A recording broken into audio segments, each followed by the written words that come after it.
Hello અને નમસ્કાર, this is anchor Muskan, your host and your દોસ્ત. આજે એવા વ્યક્તિ સાથે વાત કરવી છે જે ઉંમરમાં તો બહુ નાનો છે, પરંતુ એને કામ એના જીવનમાં બહુ જ મોટા કર્યા છે. એવા માનવ ઉર્ફે ચંદુ. હવે તમને થશે કે માનવ ઉર્ફે ચંદુ, એ હિસ્ટ્રી હું તમને પાછળથી જણાવું છું, પરંતુ માનવ, જેને હું ચંદુ કહું છું, આમ રહેવાસી છે યુએસએ અમેરિકાનો, પણ એને ન ગુજરાતી બોલતા આવડે છે, ન ગુજરાતી એને લખતા આવડે છે, ન ગુજરાતી વાંચતા આવડે છે, પરંતુ એ 12 વર્ષના ભૂલકાએ એ સાબિત કરીને બતાવ્યું છે કે જો આપણે દિલથી ગુજરાતી હોય તો પછી ગુજરાતી વાંચવું હોય, બોલવું હોય કે લખવું હોય, એ આપણા માટે બહુ સરળ બની જાય છે.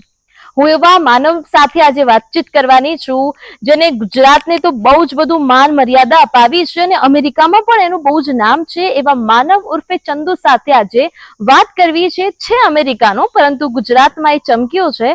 આજે એ નાના ભૂલકા ફક્ત 12 વર્ષના બાળક સાથે આજે વાતચીત કરવી છે. તો ચલો હવે વાત કરીએ માનવ ઉર્ફે ચંદુ સાથે. ચંદુ પાછળની હિસ્ટ્રી શું છે એ પણ જાણવી છે, પરંતુ અત્યારે એ માનવને આપણે મળીએ જે માનવનો અત્યારે રોલ એની જીવનમાં ભજવે છે, પરંતુ મૂવીમાં એનું નામ છે Chandu. Hi Manav, how are you? Good, how are you? I am also good.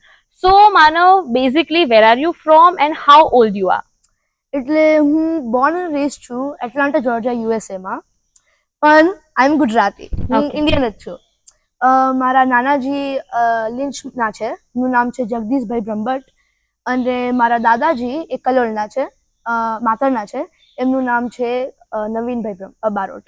Okay, સો તમે બધા જોઈ રહ્યા છો કે માનવ એટલું ક્યુટ ગુજરાતી બોલી રહ્યું છે કે જેને આપણે સતત સાંભળ્યા કરીએ, અને આપણને એના શબ્દો પરથી એવું લાગતું નથી કે એને ગુજરાતી નથી આવડતું, એટલું ફ્લુએન્ટ એ રીતે બોલી રહ્યો છે. માનવ, બીજો એક પ્રશ્ન છે. તમારા બહુ જ બધા વિડીયોઝ અમે જોયા છે, યુટ્યુબ હોય, ગૂગલ હોય, તમારું નામ પણ સર્ચ કરીએ તો you easily come and Google. So મારો ક્વેશ્ચન એ છે કે આટલી નાની ઉંમરના 12 વર્ષના, જ્યારે હું તો 12 વર્ષની હતી, આઈ ડોન્ટ નો કે હું શું કરતી હતી, મને તો ખ્યાલ જ નથી કે હું શું કરતી હતી, પણ 12 વર્ષના થઈને તમે તમારા જે જીવનમાં બહુ બધી સિદ્ધિઓ હાંસલ કરી દીધી છે. તમારા જ્યારે પણ વિડીયોઝ વગેરે અમે જોઈએ છીએ ત્યારે તમને ભજનો ગાતા અમને સંભળાવો છો, શ્લોક ગાતા તમે સંભળાવો છો, તો આટલી નાની ઉંમરે સાંસ્કૃતિક વસ્તુમાં આટલો બધો રસ તમને કેમ છે? એકચ્યુઅલી હું નાનો હતો ને ત્યારે હું સ્પાઈડરમેન કે સુપરમેન જો નતો રમતો, હું ભગવાનની મૂર્તિ જો રમતો હતો. ઓકે. અને એવરી સેટરડે હું ને મારા ફેમિલી અમારા લોકલ મંદિર, શક્તિ મંદિર કરીને છે, ત્યાં અમે લાઈક દર્શન કરવા જતા હતા. તો ત્યાં હું આરતીઓ સાંભળું, હનુમાન ચાલીસા સાંભળું, ભજનો સાંભળું, એમ કહીને મને મોઢે થઈ ગયા બધા. અને બીજી વસ્તુ તો મારા પેરેન્ટ્સ બહુ જ ધાર્મિક છે, ઓકે. એટલે એ બી બહુ જ હેલ્પફુલ છે. અને હું નાનો હતો તો જ્યારે સ્કૂલે જતો હતો ત્યારે ગાડીમાં મમ્મી મને ભજનો શીખવાડે ને સંભળાવે અને બધું કરે. ઓકે, તો આના પરથી એક વસ્તુ શીખવા જેવી છે કે અત્યારે એ રહે છે અમેરિકા. હમણાં થોડાક દિવસોમાં એમનું ફિલ્મ આવવાનું છે થિયેટર્સમાં, એટલા માટે તેઓ અહીંયા આવ્યા છે ઇન્ડિયા. તો અહીંયા આપણે ઇન્ડિયન્સને થોડી શીખવાની જરૂર છે. દલીલ વચ્ચે એટલી છે કે દરેક ઇન્ડિયન્સ છોકરાઓ હોય છે, નાના છોકરાઓ, એવું નથી કે એમને સાંસ્કૃતિક વસ્તુમાં રસ નથી હોતો, પરંતુ અત્યારની આપણી જે જનરેશન છે, જે બાળકો છે, એ ફક્ત મોબાઈલમાં રચ્યા પચ્યા રહે છે. અત્યારે માતા પિતાનું કલ્ચર પણ એવું થઈ ગયું છે કે નાનું બાળક રડે છે, બેટા લે ફોન, ફોનમાં કોઈ પણ કાર્ટૂન ચાલુ કરીને આપી દે છે ને ફોન જોવે છે. એટલે કંઈક અહીંયાથી એક ઉદાહરણ પૂરું પાડવામાં આવે છે, અહીંયાથી એક શીખ મળે છે કે ઉંમર નાની હોય છતાં પણ જો બાળકોને સાંસ્કૃતિક દિશામાં લઈ જવા હોય તો આપણે એ પણ બાળકો માટે કરી શકીએ છીએ. માનવ, તમે એમ કહ્યું કે તમને શ્લોક આવડે છે, તમને ઘણી બધી સ્તુતિ આવડે છે, તો તમે અમને કંઈક સંભળાવી બતાવશો? હા, બિલકુલ. મેં આખું અયગી નંદિની, આપણું જે મહિષાસુર મર્દિની સ્તોત્રમ છે, એ આખું મોઢે છે મને. બિલકુલ, તમને પણ સંભળાવો. હા.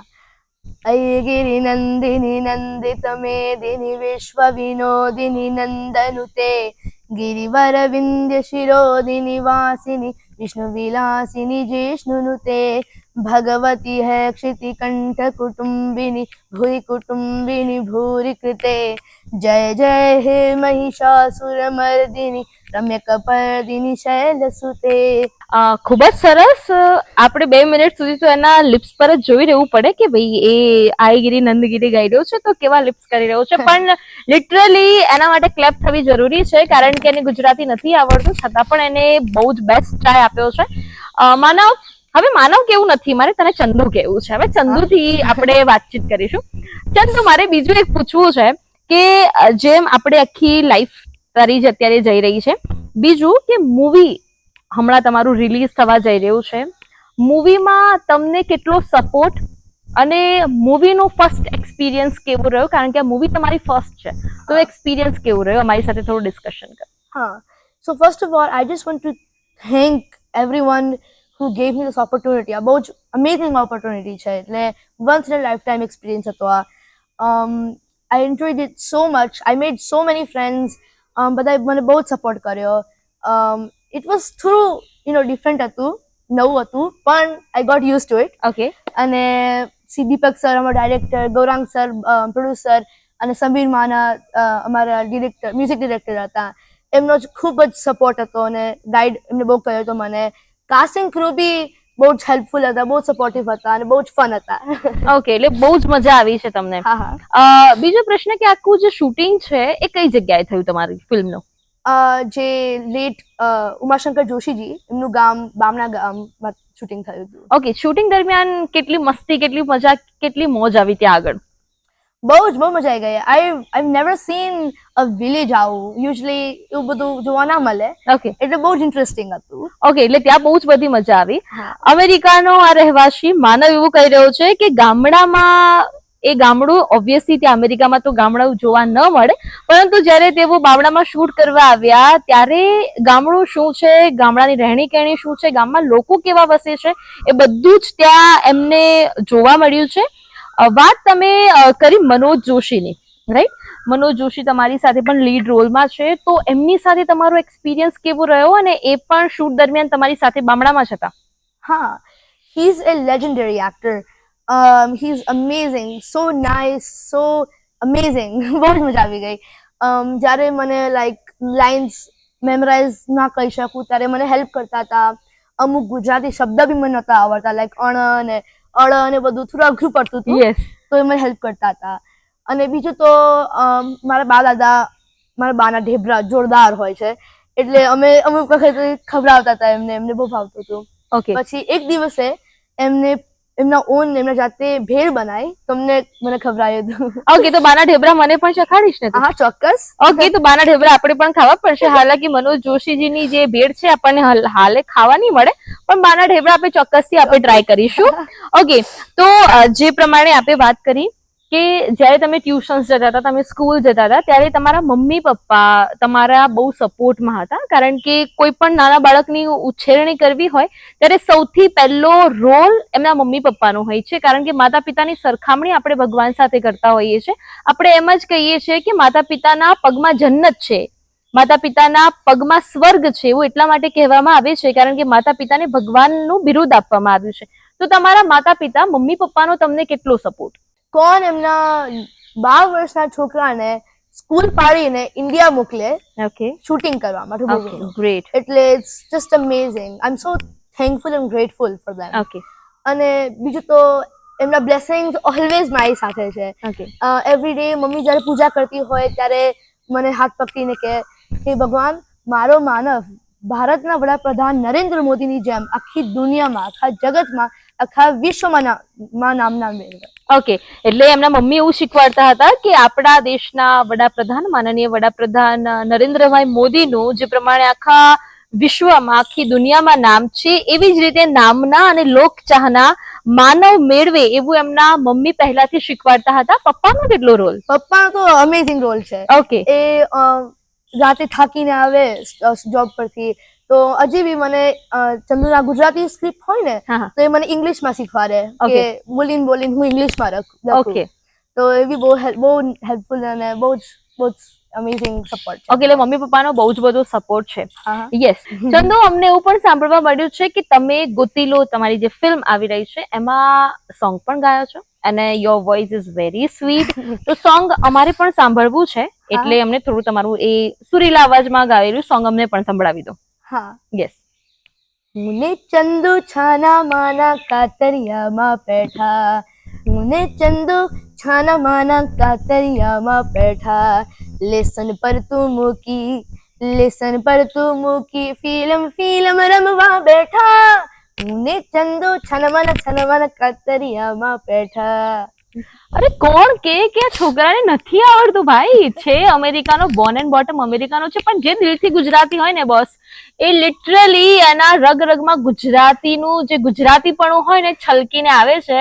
Your voice is literally too sweet. અને તમે જોયું કે મેં શરૂઆતમાં જ કીધું કે આને ગુજરાતી લખતા અને વાંચતા નથી આવડતું, છતાં પણ જ્યારે શૂટિંગમાં હતા ત્યારે એમના ડિરેક્ટર છે અને ઘણા બધા લોકો એમને શીખવાડતા હતા કે અળને કેવી રીતે પ્રોનાઉન્સ કરવો, એમને કોઈ બીજા શબ્દમાં થોડી તકલીફ પડે છે તો એનું પ્રોનાઉન્સિએશન કેવી રીતે કરવું, એ ત્યાં લોકો એમને શીખવાડતા હતા. ભાઈ મને નથી લાગતું અમેરિકાનો છે, બાકી છે અમેરિકાનો, પણ મને નથી લાગતો. આ ચંદુ, હવે which kind of hurdles you face in your whole journey? કારણ કે આ ફર્સ્ટ મૂવી છે, રાઈટ? હા. અને ફર્સ્ટ મૂવી અમેરિકી બોય માટે થોડું ટફ હોઈ શકે, પરંતુ તમારા માટે નથી, તો કેટલા હર્ડલ ફેસ કરવા પડે? ઓબ્સ્ટિકલ્સ કેટલા આવે? એટલે બહુ ઓબ્સ્ટિકલ્સ મેં Yes. ફેસ નથી કર્યા, પણ એ જ છે કે લાઇન્સ મેમોરાઇઝ કરવામાં થોડું અઘરું પડ્યું કે ગુજરાતી શબ્દ હું એકદમ લાઈક ક્લિયર ના હોય મારા, યસ. એટલે દાળ બોલીએ તો દાળ જ બોલું, હા. દાળ, Okay. પણ દાળ ના હોય, ઓકે એટલે એમાં બી થોડું અઘરું પડતું હતું. ઓકે, એટલે અળ ને લ બોલાય, લ ને અળ બોલાય છે, એટલે પણ ગુજરાતી અલ્ટિમેટમલી બોલાય તો છે બોલાય તો આપણે છે જ, તે. હા. એટલે ચંદુને ગુજરાતી આવડી ગયું છે. દરેક દર્શક મિત્રોને કહી દઉં છું કે હવે એને ગુજરાતી આવડી ગયું છે. હવે ગુજરાતીની એક ફિલ્મ કરે છે અને હું આશા રાખું છું ઈશ્વર પાસે કે પાછળના ઘણા સમયમાં અને આવનારા ઘણા સમયમાં એને બહુ જ બધી ફિલ્મ મળે, 1ની 100 થાય એવી અમે આશા રાખીએ છીએ. છેલ્લો પ્રશ્ન મારો એ છે કે તમે આખા લાઈફની તમારી હોલ જર્ની અમને કહી દીધી કે which kind of hurdles you face, mummy પપ્પાનો કેટલો સપોર્ટ, નાના નાની દાદા દાદીનો સપોર્ટ. હવે દરેક ભાઈ લાઈક એના લાઈફમાં એવા વ્યક્તિઓ હોય છે જે મમ્મી પપ્પાને આપણે કોઈ વસ્તુ શેર ના કરી શકીએ, પણ બ્રધર્સ એન્ડ સિસ્ટર્સ, રાઈટ? તો બ્રધર્સ એન્ડ સિસ્ટર્સનો કેટલો સપોર્ટ? અમેઝિંગ સપોર્ટ છે એમનો બી.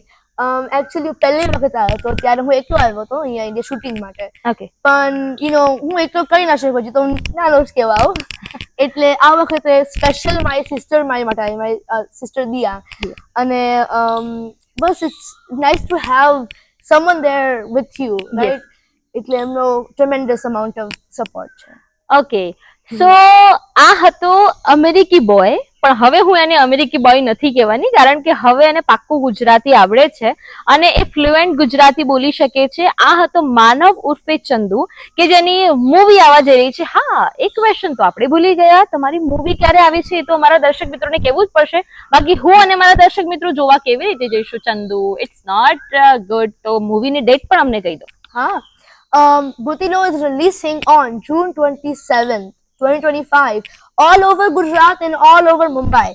તો પ્લીઝ તમે જરૂરથી મને સપોર્ટ કરવા આવજો. ઓકે, સો હું તો સ્પેશિયલી જવાની છું આ મૂવી જોવા માટે, કારણ કે હવે એનું લીડ એક્ટર છે એને બહુ સારી રીતે ઓળખું છું. હવે તો હું એને ચંદુ જ કહેવાની છું, માનવ હું નામ જ એનું આપવાની નથી. હવે જ્યારે મને મોટો થઈશ ને માનવ, જ્યારે તું મળીશ ત્યારે હું તને ચંદુ નામથી જ પ્રોનાઉન્સ કરીને બોલાવીશ. ઓકે, સો આ હતો ચંદુ ઉર્ફે માનવ, કે જેને ગોતીલો ફિલ્મમાં લીડ રોલ કર્યો છે અને ખૂબ જ સારું એવું એનું કામ છે. આપણે એનું સોંગ પણ સાંભળ્યું, કેટલું ફ્લુએન્ટલી ગુજરાતી બોલે છે. આપણે ગુજરાતી હોવા છતાં પણ ક્યાંક ને ક્યાંક થોડા આપણે ગોટાળે ચડી જતા હોઈએ છીએ કે આના પછી શું બોલવું, પણ એને ગુજરાતી વાંચતા અને લખતા નથી આવડતું, છતાં પણ એટલે એને મૂવીમાં લીડ રોલ કર્યો છે. એને બોલવામાં પણ કાંઈક તકલીફ થતી હતી. એને શૂટિંગ દરમિયાન પણ instant suddenly at the time movie જે સ્ક્રિપ્ટ છે એ ચેન્જ થઈ જતી હતી, લાઇન્સ જે છે એ અલગ આપી દેતા હતા, છતાં પણ એને એનું બેસ્ટ આપીને એ લાઇન્સને પૂરી કરી છે અને આખું જે મૂવી છે એ એને રેડી કર્યું છે. એટલે જેટલા પણ દિગ્દર્શક છે, જેટલા પણ ડિરેક્ટર્સ છે, જેટલા પણ એમના પ્રોડ્યુસર છે, એમને બધાને પણ બહુ જ થેન્ક યુ મારા વતીથી કહેવા માંગુ છું કે તમે ગુજરાતી બોય પર જે રહે છે અમેરિકા, પણ એના પર ટ્રસ્ટ કરીને તમને એને લીડ રોલ આપ્યો છે. તો હવે એની સાથે આપણે થોડીક મજાક, મસ્તી અને ધમાલ પણ કરવાના છીએ. જુઓ મારી સાથે આગળ. Hi, I'm Dia Rao from Atlanta, USA. And I'm Dad Barot from India. Hi, I'm Manav Rao or फिर Chandu. Hi, I'm Dev Barot from India. Firstly હવે આપણે એક ગેમ રમી રહ્યા છીએ. ગેમ આ 4 લોકો સાથે રમવાની છે. આઈ થિંક અત્યારે આપણે રમવાના છીએ ડમ્પશાર. હવે ડમ્પશારમાં શું હોય છે એ તમને બધાને ખબર છે, પરંતુ આપણે જોઈએ છીએ ખરાખરીનો જંગ કઈ બાજુ છે, કયા લોકો જીતે છે? Team A and team B. Okay, બોલવાનું નથી. What is that? तुझे खबर पड़ी गई बोलो I know. Yes, આને સમજાવો. Action. ओके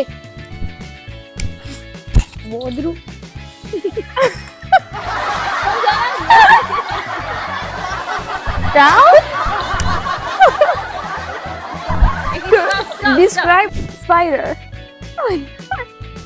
Oh, પેલો gecko. શું કહેવાય? શું કહેવાય?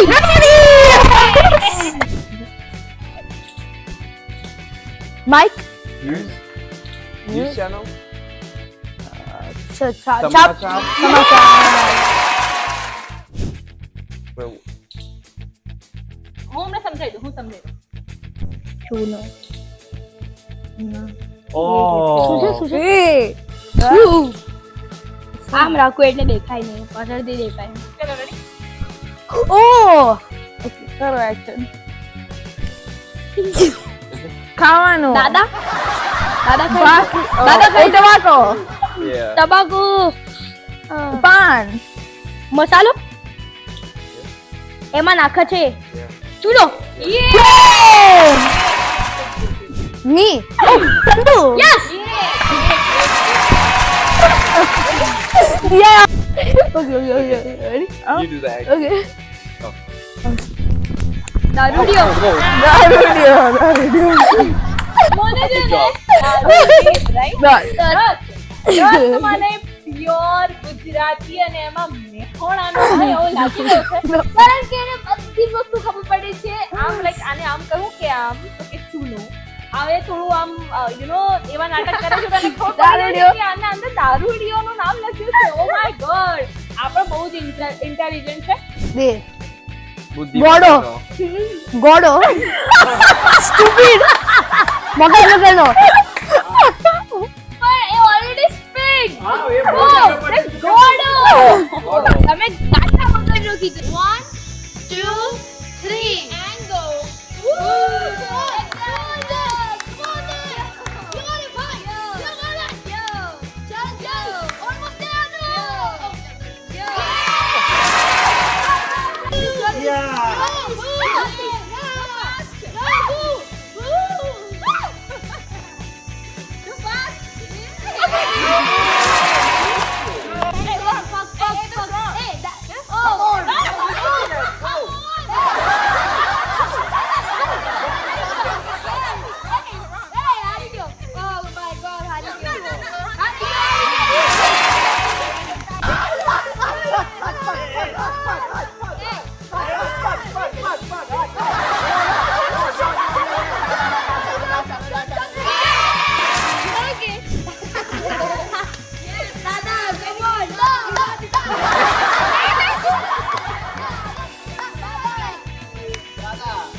Thank you to Live 24 News for capturing my interview and for supporting me. I also want to thank Rajesh Sharma sir and Muskan Didi and their team. Thank you. Thank you.